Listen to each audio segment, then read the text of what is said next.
11 months since Russia's brutal full-scale invasion of Ukraine. 11 months in which Ukrainian people have showed Putin and the world the full force of their courage and the indomitable determination to live free. And through every single step of this horrific war, the American people have been strong and unwavering in their support, and Democrats and Republicans in Congress have stood together. The United States has worked in lockstep with our allies and partners around the world to make sure the Ukrainian people are in the strongest possible position to defend their nation, their families, and against the truly brutal aggression of Russia. I haven't seen the likes of this in a long time. The United States and Europe are fully united. This morning, I had a long conversation with our NATO allies, German Chancellor Scholz, French President Macron, Prime Minister Sunak, and the Italian Prime Minister Meloni, to continue our close coordination and our full support of Ukraine. Because you all know I've been saying this for a long time. The expectation on the part of Russia is we're going to break up. We're not going to stay united. But we are fully, thoroughly, totally united. With spring approaching, Ukrainian forces are working to defend the territory they hold and preparing for additional counteroffensives. To liberate their land, they need to be able to counter Russia's evolving tactics and strategy on the battlefield in the very near term. They need to improve their ability to maneuver in open terrain, and they need an enduring capability to deter and defend against Russian aggression over the long term. The Secretary of State and the Secretary of the military behind me they've been deeply involved in this whole effort. Armored capability, as General Austin will tell you, has been critical, and that's why the United States has committed hundreds of armored fighting vehicles to date, including more than 500 as part of the assistance package we announced last Friday. And today I'm announcing that the United States will be sending 31 Abrams tanks to Ukraine, the equivalent of 1 Ukrainian battalion. Secretary Austin has recommended this step because it will enhance the Ukraine's capacity to defend its territory and achieve its strategic objectives. The Abrams tanks are the most capable tanks in the world. They're also extremely complex to operate and maintain. So we're also giving Ukraine the parts and equipment necessary to effectively sustain these tanks on the battlefield.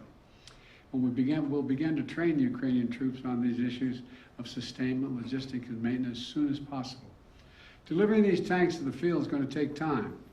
Time that we'll use to make sure the Ukrainians are fully prepared to integrate the Abrams tanks into their defenses. We're also closely coordinated this announcement with our allies.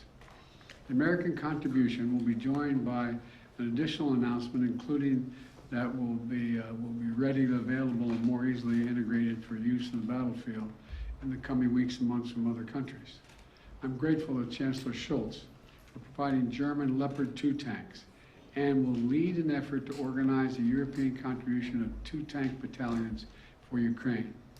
I want to thank the Chancellor for his leadership and his steadfast commitment to our collective efforts to support Ukraine.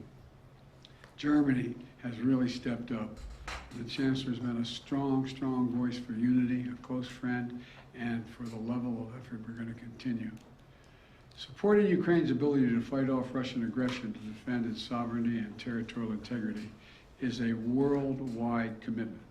Not just it's a worldwide commitment. Last week, in Germany, Secretary Austin convened the Ukraine Defense Contact Group for the 8th time. This group is made up of some 50 nations, each making significant contributions of their own to Ukraine's integrity.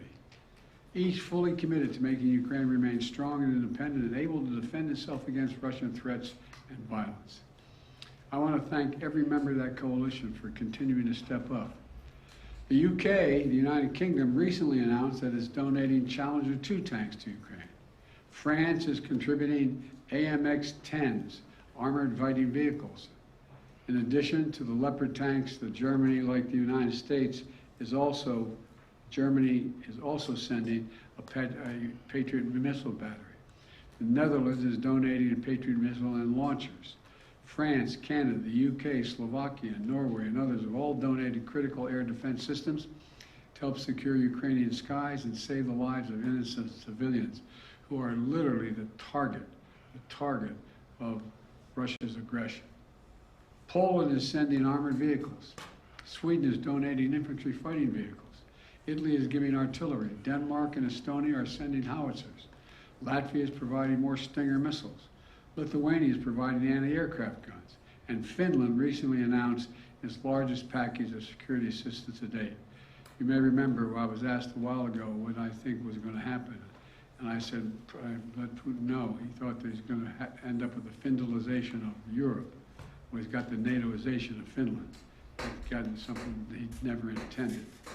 Together with our allies and partners, we've sent more than 3,000 armored vehicles, more than 8,000 artillery systems, more than 2 million rounds of artillery ammunition, and more than 50 advanced multi-launch rocket systems, anti-ship and air defense systems, all to help counter Ukraine's brutal aggression that's happening because of Russia.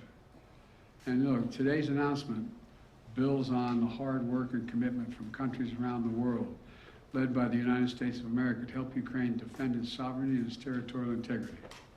That's what this is about, helping Ukraine defend and protect Ukrainian land.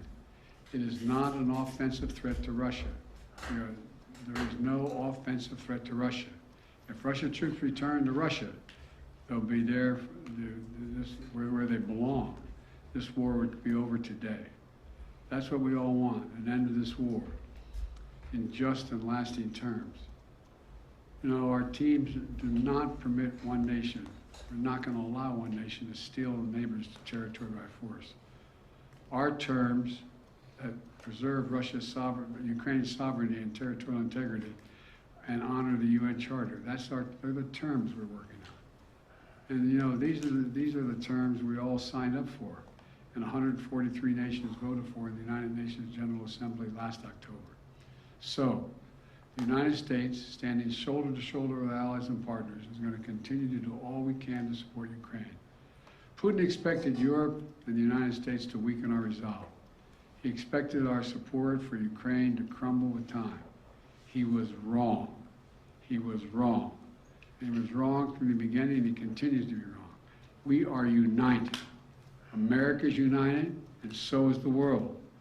We approach the one-year mark, as we do, of the Russian full-scale invasion of Ukraine. We remain united and determined as ever in our conviction and our cause. These tanks are further evidence of our enduring, unflagging commitment to Ukraine and our confidence in the skill of the Ukrainian forces. As I told President Zelensky when he was here, and today's his birthday, by the way, in December, we're with you for as long as it takes, Mr. Ukrainians are fighting an age-old battle against aggression and domination.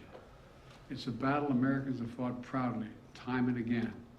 And it's a battle we're going to make sure the Ukrainians are well equipped to fight as well. This is about freedom. Freedom for Ukraine. Freedom everywhere.